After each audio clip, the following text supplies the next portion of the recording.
Sir मुद्दे तो बहुत हैं, मुद्दे हम गिनती करवाना शुरू कर जाएं तो फिर मुझे लगता है पूरा दिन लगेगा।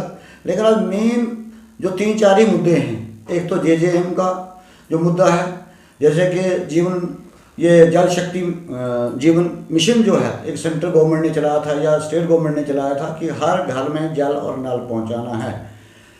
अब नल तो पहुंचा लेकिन जल नहीं पहुंचा। अब जल किस कारण नहीं पहुंचा, कुछ ठेकेदारों की कोताही है या डिपार्टमेंट की, इसके बारे में हम जानकारी नहीं रखते हैं। और पाइपों को ऐसे लगाया गया है, लाइनें ऐसे लगाई गई हैं कि अगर उससे कोई जानवर चले, बकरी चले, भेड़ चले, उसके पाँव से वो पाइपें खुल जाती हैं। और फिर कितनी ज़बरदस्त फिटिंग हुई है, मुझे को इसके बारे में कोई नॉलेज नहीं कि कैसे फिटिंग या फिटिंग ऐसी करते हैं भाई। तो लोगों को जो है, लोगों को इन चीज़ों की बड़ी परेशानी आ रही है। तो मैं पहाड़ी एरिया जहाँ भी तक थुरू है या बासा है या तरिंगा है या लुसूली है, इस एरिए में लोगों की बड़ी कंप्लेनें आती, सुनाते हैं, डिस्कशन करते हैं बाजार में कि भाई पाइपें तो लगी हैं लेकिन उन पाइपों का जो है फ़ायदा हमें पानी का नहीं पहुंच पा रहा है, सिर्फ पाइपें ही लगी हुई हैं। अब ये कंडक्टर जो हैं, ये जो ठेकेदार हैं, इनका कसूर है, डिपार्टमेंट का कसूर है, इसका हमें भी आज तक पता नहीं चल पा रहा है। तो इसलिए मेरी रिक्वेस्ट है SDM साहब से, इस आने जो हमारी प्रेजेंट गवर्नमेंट है, नेशनल कॉन्फ्रेंस की गवर्नमेंट है, और DC साहब से रिक्वेस्ट करूँगा इन पे नजरसानी की जाए। सर मैं ये बड़ी बार ये बाज़ार में डिस्कशनें होती हैं, लोगों की परेशानी आती है, कोई मान लो पट्टियों में कोई बीमार हो जाता है, थुरू में बीमार हो जाता है, मसलात में एक्सीडेंट हो जाता है, तो एक ही गाड़ी है जो एम्बुलेंस है 102 नंबर, और ये 108 नंबर जो एम्बुलेंस है कैंठी में 2 साल पहले एक्सीडेंट हो गई थी, लेकिन टिल टू डेट तक आज तक रिप्लेसमेंट नहीं हुई, दूसरी गाड़ी नहीं आई। तो लोगों की बहुत बड़ी बड़ी परेशानियाँ हैं। फिर यहाँ सिविल गाड़ियाँ भेजनी पड़ती हैं, उससे लोगों की वो फिर भी मसला, कहाँ सिविल वाले भी कहाँ भेजते हैं, अब कहाँ से बेचारा गरीब है तो एक्सीडेंट हो गया, वो पैसे कहाँ से भरेगा, क्या करेगा, तो ये बहुत बड़ी परेशानी है। इसलिए मेरी SDM साहब से, DC साहब से और जो प्रेजेंट गवर्नमेंट है इससे रिक्वेस्ट है कि जल्दी से जल्दी एम्बुलेंस 1-2 और एम्बुलेंस दी जाए ताकि लोगों की परेशानी को कम किया जाए। दूसरा रहा हेल्थ डिपार्टमेंट का, अब थ्रू में जो हेल्थ डिपार्टमेंट है, हॉस्पिटल है, उसमें स्टाफ ही नहीं है।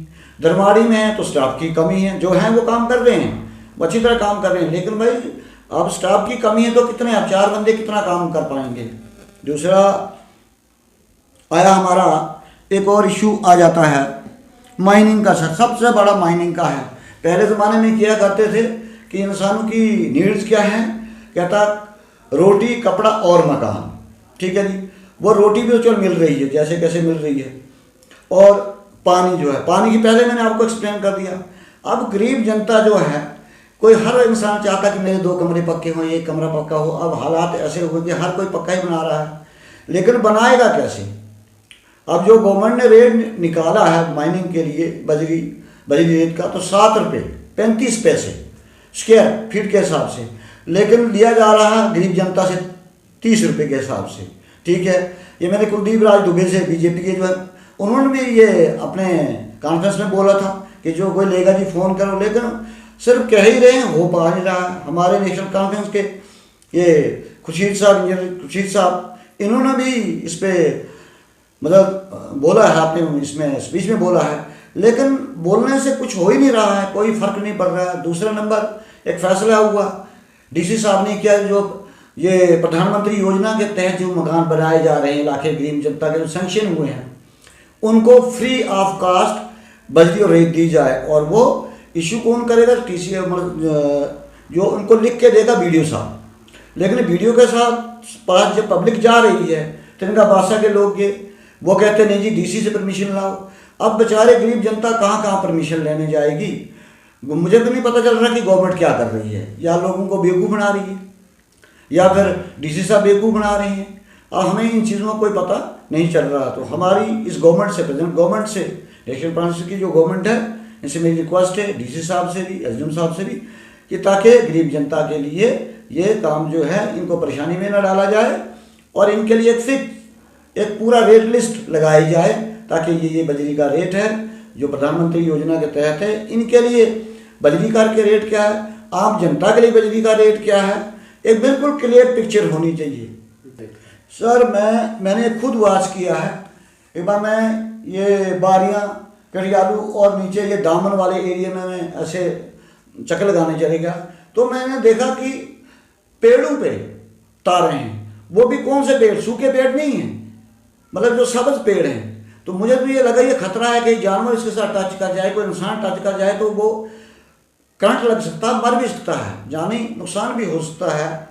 तो मुझे समझ नहीं आ रही, पोल भी हैं, पोलों की कमी नहीं है। अब मुझे नहीं पता लगता कि ये डिपार्टमेंट का काम है, ये ठेकेदारी काम है, लेकिन इस पर भी बहुत बड़ी कमियां हैं। तो ये एक ही जगह की बात नहीं है, थ्रू की बात कीजिएगा आप, रसूली की जो पहाड़ी एरिया है, दूर दराज का एरिया है, लोग बहुत परेशान हैं, इस मसले से बहुत परेशान हैं। तो मेरी रिक्वेस्ट है, सबसे पहले तो हमारे ऑफिसर यहाँ प्रेजेंट जो हैं तो एसडीएम साहब हैं, उसके बाद हमारे डीसी साहब हैं, और फिर हमारी प्रेजेंट गवर्नमेंट जो है, और हमारे एमएलए इंजीनियर खुर्शीद साहब से मेरी रिक्वेस्ट है इन पे नज़रसानी की जाए ताकि लोगों की ये जो परेशानी है इनको हल किया जाए। सर रोडों की तो बदहाली है, लेकिन एक हमें उम्मीद आई है कि हमारे जो एमएलए साहब हैं इंजीनियर खुर्शीद साहब, तो इन्होंने थोड़ा सा, मुझे सुनने में आया कि थोड़ा सा डिपार्टमेंट को कसा है ताकि कि डीपीआर वगैरह जो बन रही हैं, लेकिन चलो वो नए रोड के डीपीआर बन रही हैं, लेकिन जो बने हुए हैं तो ये थ्रू हमारी दरमाल थ्रू जो रोड है इसका तकरीबन 2 सालों से काम चल रहा है।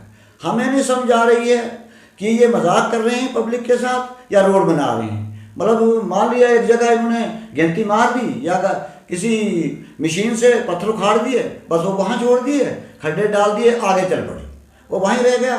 ऐसे करते करते करते यहाँ पे मतलब यहाँ से जाते हुए गाड़ी को 2 घंटे 3 घंटे लगते हैं थ्रू में, है कितना 8-10 किलोमीटर है।